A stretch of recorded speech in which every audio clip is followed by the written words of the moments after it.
Hi guys, so I'm very lucky with this channel that every now and then I get sent 3D printers to try out, and Anycubic recently contacted me regarding their 14K resolution printer, and it's this, the Photon Mono M5S Pro.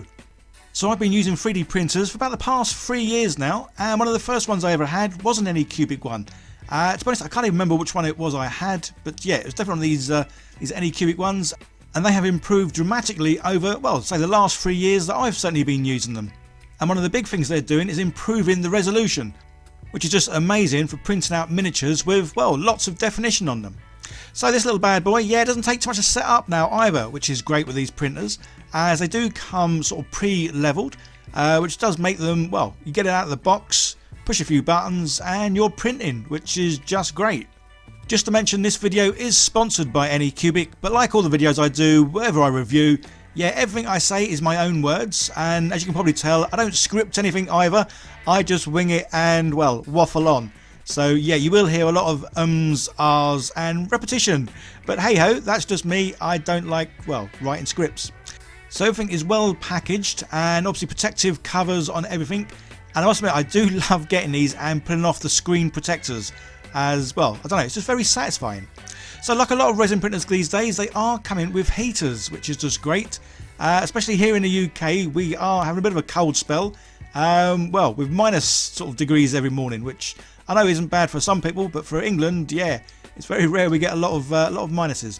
So having something that heats up, obviously heating up the resin is just awesome, because it means we can use this, well, all year round, which is just great. And as well as being a heater, this is also a filter, which is cool because again it extracts the bad smells, or certainly helps to extract them.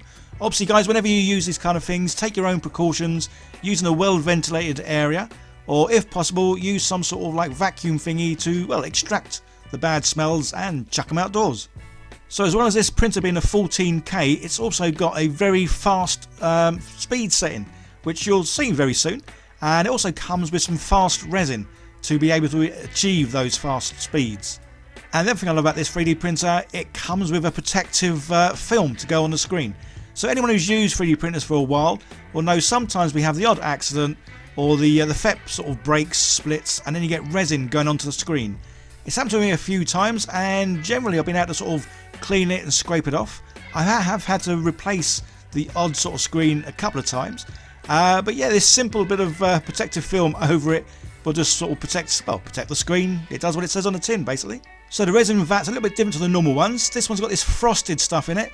So the FEP in this one, I'm not sure what it's called, but it's definitely got more flex to it, which is pretty cool. And I guess the reason for that is obviously so you can have it at a faster sort of speed setting, and it's not going to sort of rip and tear. It's got a little bit flex. So yeah, here's that peeling. I love peeling things off. I should really do a bit of ASMR with the old peeling bit, just because it sounds good, feels good. And yeah, love it.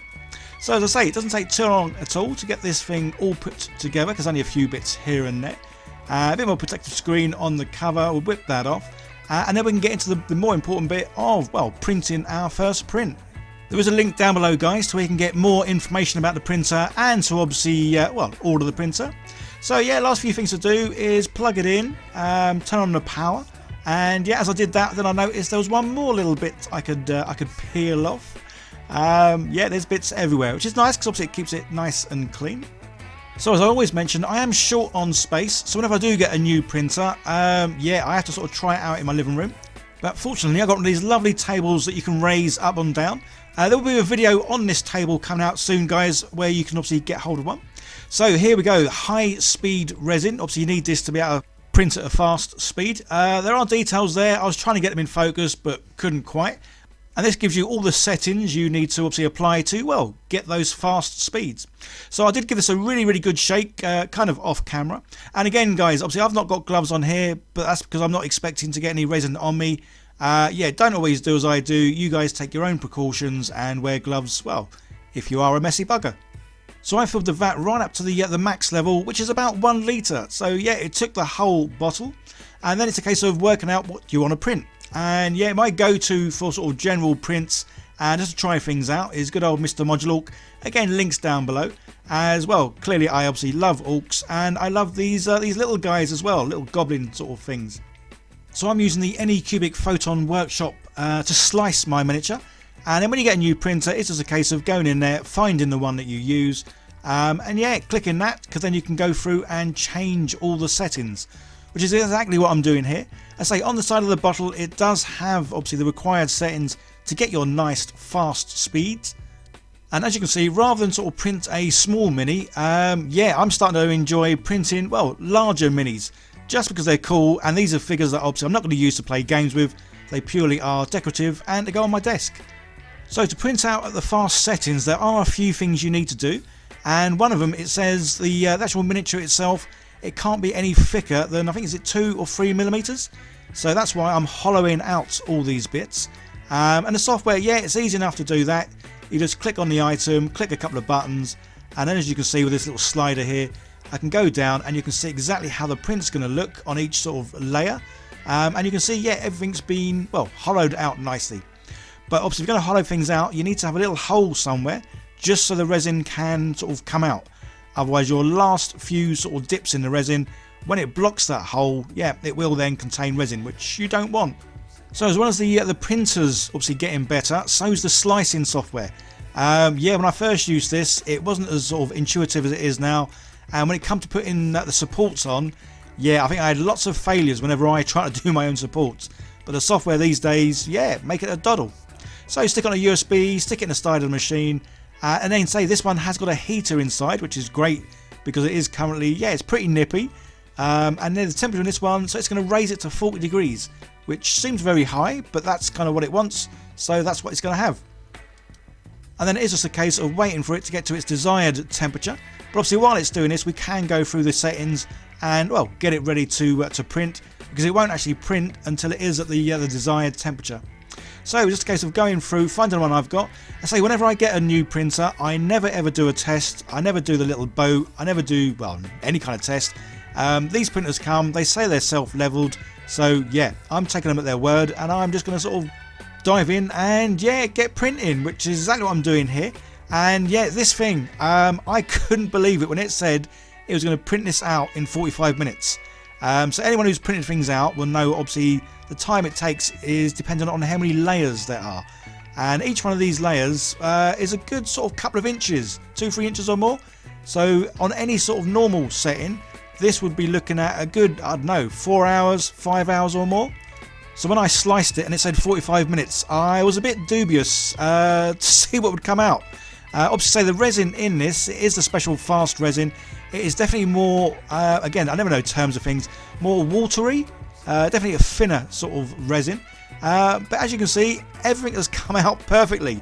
And yeah, guys, I can't say it enough. I was shocked, surprised, but very pleased that you can print things out at such a speed. And yeah, the quality of this is awesome. Yeah, it's not like you can see sort of layer lines or any of that. So this was printed out at a layer thickness of 0.09, which is generally what I use for sort of terrain. When I'm printing sort of real small miniatures, generally I have it on sort of 0.05 or 0.03 even. But say for this big guy, yeah, 0.9 was perfect. And I say you can't see any layer lines in this. And yeah, he's come out beautifully. All the definition is there, and this is a case of obviously gluing him together. So yeah, say 45 minutes for a miniature of this size is just amazing. And to print out your normal sort of 28mm sort of scale miniature, yeah, you're looking at about 10 minutes, which yeah, is obviously far better than the usual hour, hour and a half, maybe even 2 hours, depending on what kind of settings you put on. So even being a large miniature, yeah, I'm still going to slap chop this guy. So as you can see, primed in black, dry brushed good old white, and then yeah, I've got the colours that I'm going to use. Again, usual sort of colours, runic grey for the jeans, because that just comes out beautifully. I'm going to use a yellow, a normal yellow for the helmet. That's the one colour I can never seem to get very well with speed paints. A lot of you guys have been saying in the past though, maybe I should prime or yeah, do a base coat of pink and then do the speed paint yellow over that, just to give a better yellow apparently. But yeah, I wanted this hard hat to be a nice sort of vibrant yellow, so I'm just going to use a normal yellow and then sort of dirty it up a little bit once that's done. So I did start painting him with green, and I was, well, I thought I was filming, but as it turned out, I'd actually turned the camera off rather than on. So you can see I've started his arm. And again, another one of my favourite greens when I'm doing my orcs. But yeah, it works very well for goblins as well. As you can see, I am using a sort of a larger, thicker brush just to try and get the paints on as quick as we all know, the Army Painter Speed Paint 2s, they do dry, well, a lot quicker than the original ones. So yeah, get them on nice and quick so they won't dry, because then you can have problems where you overlap with other paints. So very easy to paint this dude. Yeah, not a lot of colours to him, but say, love how he came out. You can see there a lot of pinpricks. This is where obviously I put my own supports on. Mr. Modular does come pre-supported, but because I needed to make a few changes to this guy, as in hollow him out and then put holes in, yeah, I put my own supports in. And like I said, I'm not the best at doing supports. Supports are a lot better these days, more so in the fact of you don't get any sort of failures. But yeah, I should have used smaller supports and again messed about with the settings.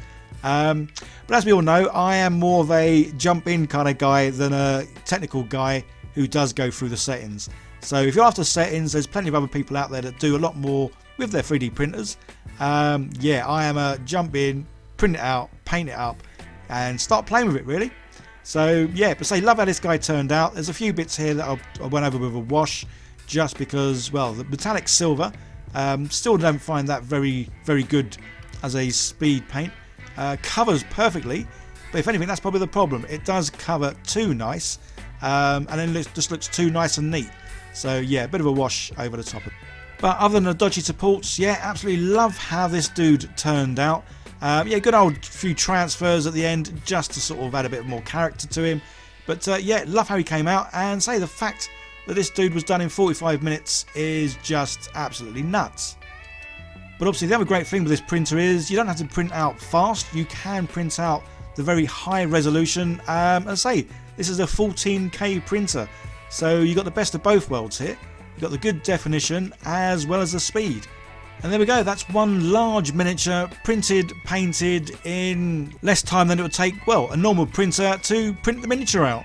So I just want to say a big thank you to Anycubic again for sending me this printer, as yeah, it is pretty awesome guys. So check out the link down below, check out more information about the printer and where you can get yours from. There's another video on the screen guys, give that a click, see more of what I do, and don't forget to like, share, subscribe, leave comments down below, all that good stuff. You guys take care, see you in the next one. Bye for now.